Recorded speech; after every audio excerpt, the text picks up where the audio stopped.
Hunter Teig got at us on Twitter, and he says that Brent Venables and Oklahoma are going to win a national championship before Steve Sarkisian does. How about that? Hunter calling his shot. We absolutely love it. Do we agree with that? Well, we'll talk about it right now. Make sure you subscribe to the On3 YouTube channel. We want y'all a part of this. Okay, follow me on Twitter. Follow me on Instagram, @JDPikel. We appreciate y'all in advance for that. All right, so let's keep on rolling here. Let's get to what Hunter had to say. Again, he says Brent Venables is going to win a natty before Steve Sarkisian. Now, full disclaimer, as we unpack this, we got to make sure this is said. Texas, even though they lost the Red River rivalry this past season, they are ahead of Oklahoma. You say, JD, but they lost in the game. I understand, but they got their quarterback coming back. They won the conference, and they played in the college football playoff. So just by those things alone, I think it's fair to assume that Texas as a program is further along than Oklahoma is. So with that being said, I think with Oklahoma switching their quarterback this season, going with Jackson Arnold, who we're a big fan of here on this show, we did not fall victim to Bull syndrome, neither did you. He's going to be a player for them. With that being the case, you feel like Texas has a one-year window here where it's all about the college football playoff. It's all about a national title for them right now with Quinn Ewers coming back. Okay, they've won their conference. Yes, they're going to the SEC and they want to win an SEC championship. I wholeheartedly believe that's the case for them. But national championship is right in the crosshairs for them as we move into 2024. I'm not saying it's not for Oklahoma, but I do think you have more question marks as to, well, how quickly does Jackson Arnold hit the ground running? How does the coordinator moves here within this staff translate to 2024? It'll play a factor.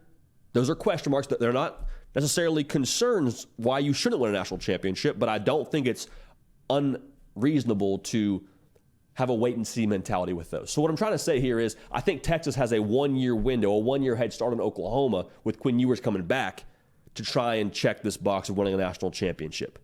But past that, when Arch Manning gets the sticks the year after this year as the starting quarterback in Austin, I think all bets are off at that point. At that point, like, the race is on. And when we talk about winning the national championship, I think both schools, to this point, both staffs, have checked a lot of the boxes that are prerequisites to winning national titles. Let's look at this. Are they recruiting how they need to recruit? The answer right now would be yes. Both have landed top 10 classes the last 2 years. Okay, so check that box. Roster talent looks like where it should be. Both have quarterbacks of the future. Again, we're kind of moving past just this season. Both Arch Manning and Jackson Arnold, 5-star cats. You feel good about both of them moving forward. I don't think either one of these schools would trade one for the other, so you feel good about that there. Both are building the trenches how they need to. Now, this is important, especially in the SEC, but I think even in the 12-team playoff. Depth, stamina, having big boys on either side of the line of scrimmage, that's going to be a factor, and both have done a tremendous job in stacking the trenches. Talk about David Stone at Oklahoma. Talk about Colin Simmons at Texas. Brandon Baker at Texas. PJ Adebarare was at Oklahoma this past season. He's a dude. So I think they're both meeting the price of admission. But my question is, who puts the formula together first? Right? Going back to the things I just talked about. You got to have tier 1 quarterback play. You got to have tier 1 line of scrimmage play. I don't think that's up for discussion. So at this point, it really is just a matter of who puts it together first. Does Jackson Arnold find his footing first and is able to have more success early on and propel Oklahoma? Or is Arch Manning all he was advertised and more? Does Colin Simmons and that Texas defensive line, do they reload? Do they hit their stride and develop to what they need to be earlier than Oklahoma?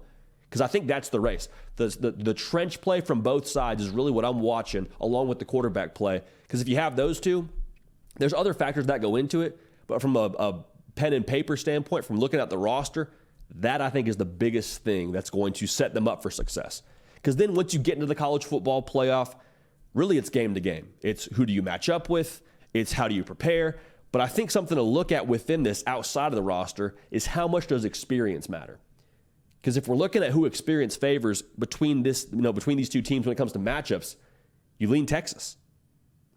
Right? Like you lean towards the Longhorns with the team that has the quarterback that has made the college football playoff.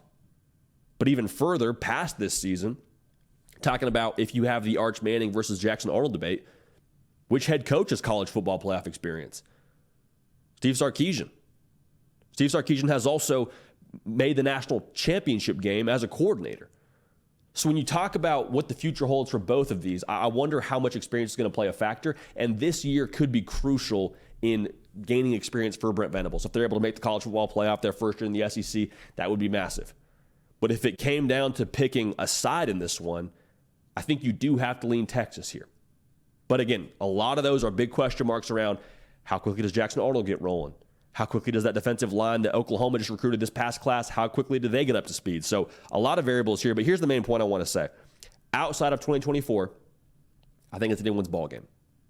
Year one in the SEC for both of these teams will be crucial for setting the tone for optics. Because here's what you want to avoid. You want to avoid a situation where either Oklahoma or Texas has sort of a stumble year where you go 8-4 or you go 7-5 and you kind of have your stock cool off a little bit. The last thing you want to be viewed as in the SEC is a second-rate SEC team. Not just because it's bad for morale, not just because it makes the climb up the mountain a little bit steeper, because of the recruiting side of things. Am I going to go ahead and commit myself to a 7-5 Texas team when I don't know what they're going to be in the future?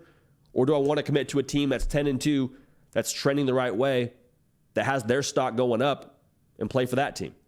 So I'm not predicting either side of this, but I am saying this upcoming year in the SEC is going to be huge for setting the table for what they are going forward. You don't have to win the conference to make the college football playoff.